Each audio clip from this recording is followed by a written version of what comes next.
Welcome to Cashflow Diary, a podcast where we discuss business, money, real estate, and the sharing economy. As a full-time real estate investor, entrepreneur, and all-around problem solver, I have had the privilege of developing individuals into powerful business owners.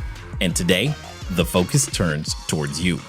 Our mission is to help you build your real estate empire by leveraging strategies to grow yourself, your mind, and your wallet. Let's get started.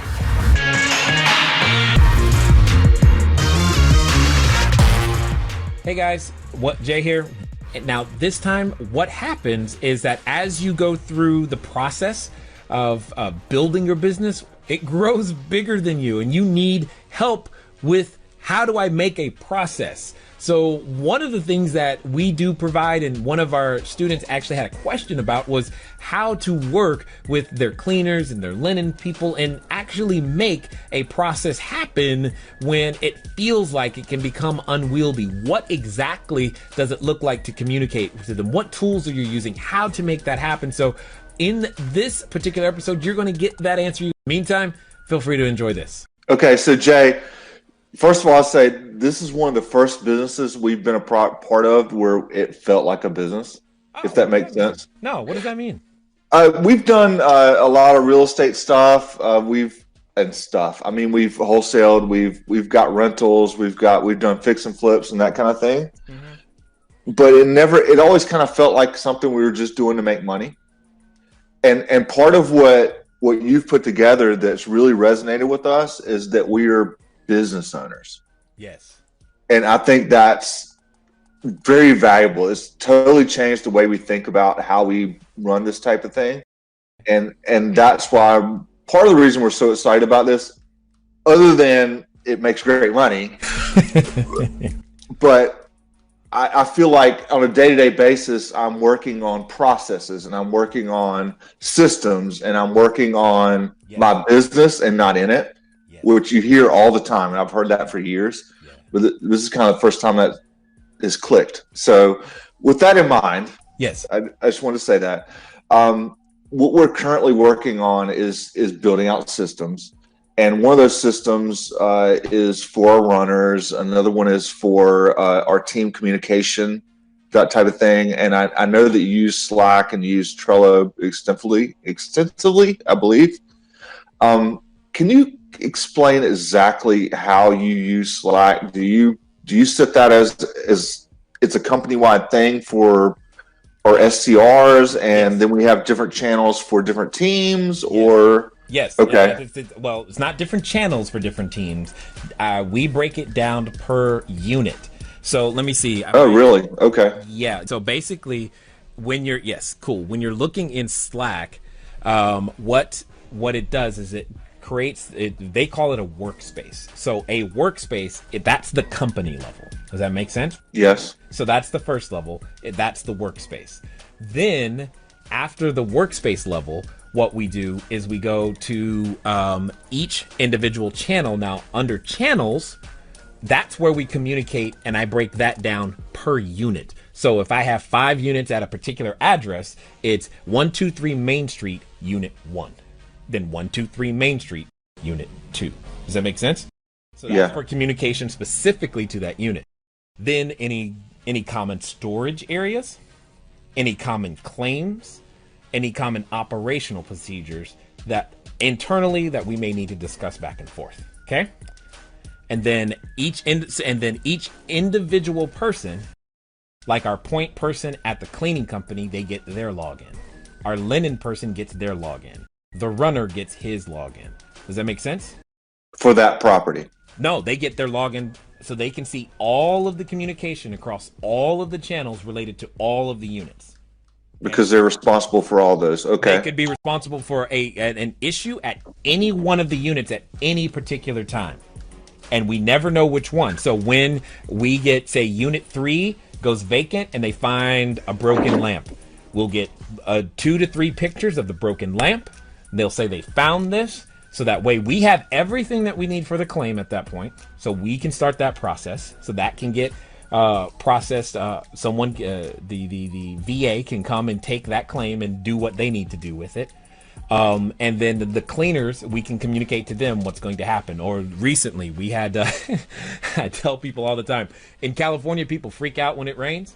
So it rained and it's been raining, and literally people freak out.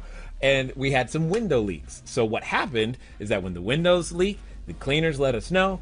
We put it in Slack, and then we go from there. On the channel level, what under channels is where we would have all of our actual units, etc., individually listed and communication, and then you can communicate to each and every person as well, individually and directly.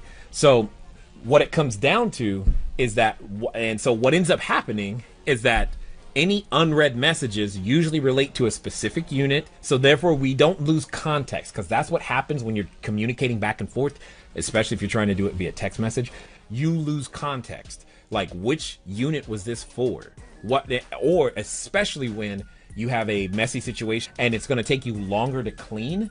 That communication can get confusing between units on any one particular day, and the way that we have found to keep it straight is right there in Slack. Now, because it's Slack, it's got web, it's Android, it's iOS, there's an actual app on the Mac, so you've got all the pieces you need so that regardless of who's working with it, you can use it.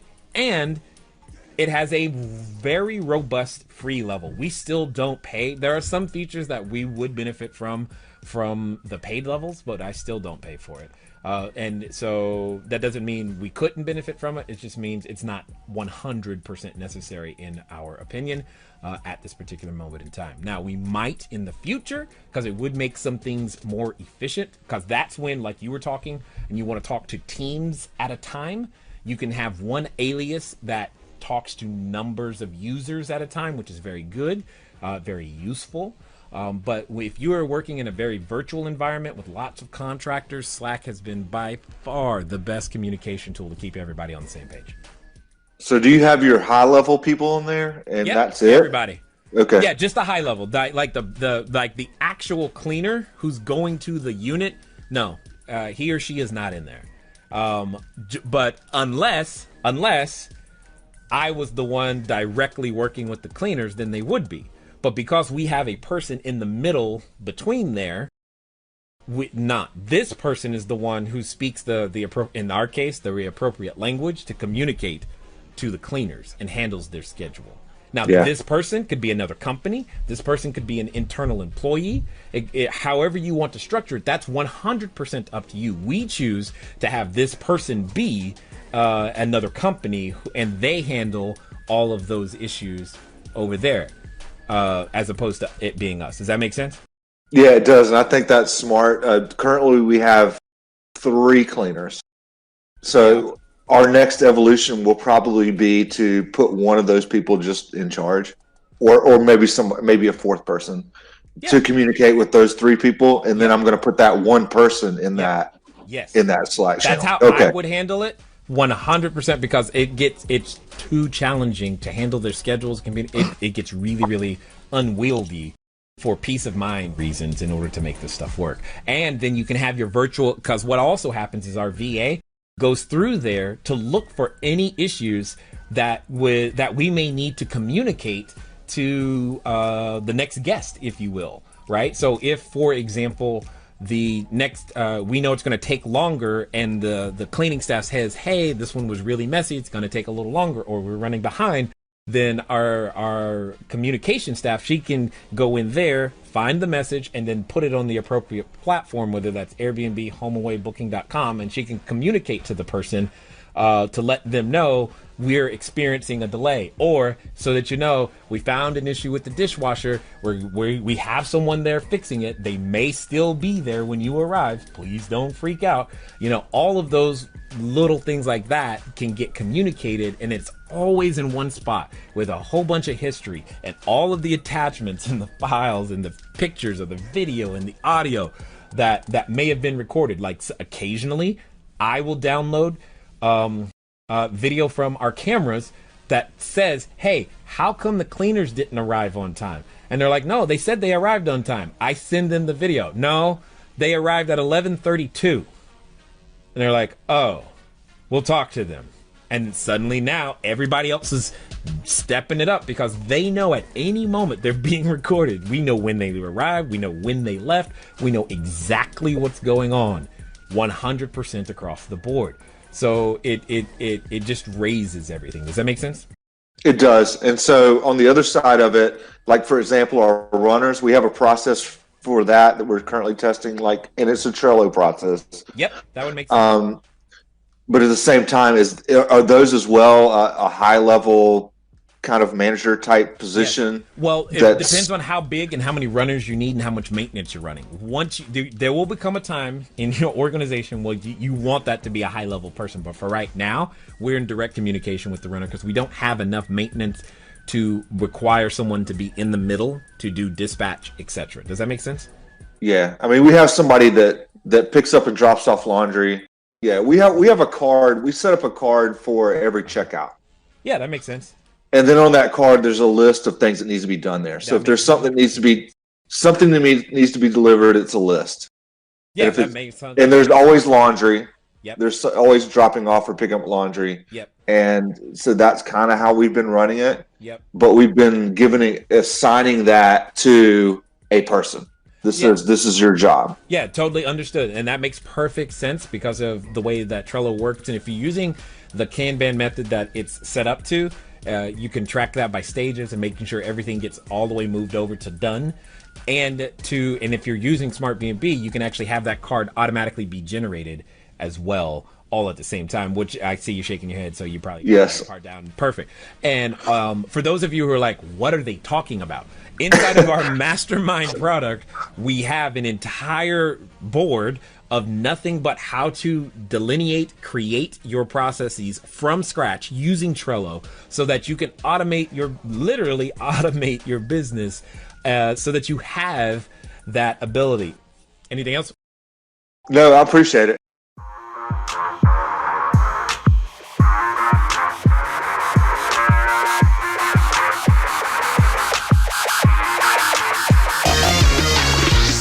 All right, everyone. I'm Jay Massey, and I want to thank you for listening to this episode of the Cashflow Diary podcast. If you'd like to keep the conversation going, head over to cashflowdiary.com to sign up for our email list. Check out all of the links and resources in the show notes. Thank you again.